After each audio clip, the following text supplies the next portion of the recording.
उत्तर प्रदेश के मुख्यमंत्री योगी आदित्यनाथ ने अयोध्या में रामायण मेले का शुभारंभ करते हुए बांग्लादेश और संभल मुद्दे पर बड़ा बयान दिया है।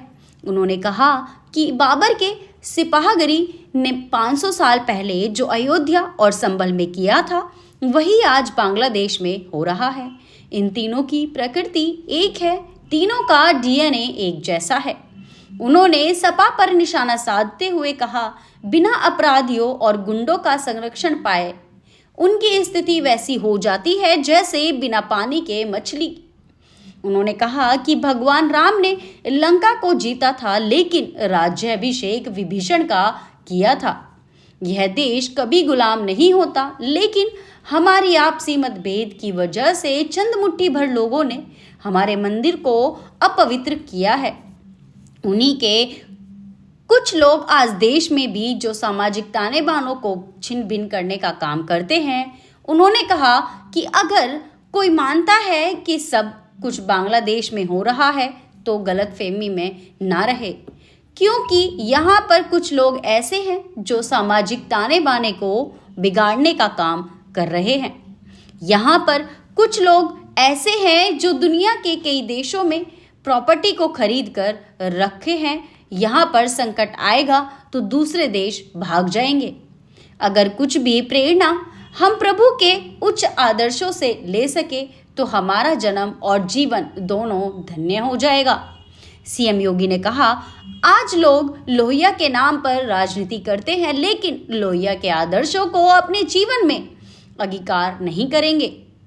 आज समाजवादी सिर्फ परिवारवादी बनकर रह गया है। लोहिया ने कहा था, सच्चा समाजवादी वही है जो संपत्ति के मोह से मुक्त हो, लेकिन जो उनके नाम पर राजनीति करते हैं वह सिर्फ संपत्ति और परिवारवाद के आगे बढ़ा रहे हैं। आगे क्या कुछ कहा सीएम योगी ने, आइए सुनवाते हैं। बाधा पैदा करने वाले लोग वे सफल रहे और उन्हीं के जो जीन्स है वे आज भी हैं जो जाति के नाम पर राजनीति करके सामाजिक ताने बाने को छिन्न भिन्न करने का प्रयास कर रहे हैं। दुश्मन बगल के देश में किस प्रकार का कृत्य कर रहे हैं, याद रखना। किसी को अगर गलतफहमी हो, 500 वर्ष पहले बाबर के एक सिपा सालार ने जो काम अयोध्या में किया था, जो काम संभल में किया था और जो काम आज बांग्लादेश के अंदर हो रहा है, तीनों की प्रकृति, तीनों का डीएनए एक जैसा है। गलतफहमी में मत रहना।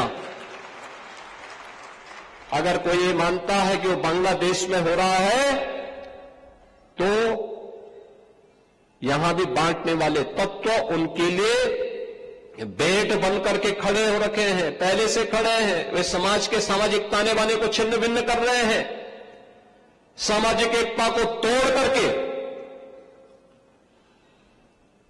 आपको बांट करके फिर काटने का और कटवाने का पूरा इंतजाम भी कर रहे हैं। ये बांटने वाले लोग, बहुत सारे लोग तो ऐसे हैं जिन्होंने दुनिया के तमाम देशों में प्रॉपर्टी खरीद करके रखी हुई है।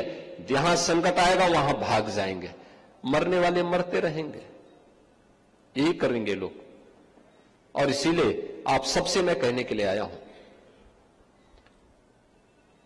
हमने अगर प्रभु को अपना आराध्य माना है, उनके प्रति समर्पण का भाव है, ये तब तक अधूरी है जब तक हम उनके उच्च आदर्शों से कुछ प्रेरणा प्राप्त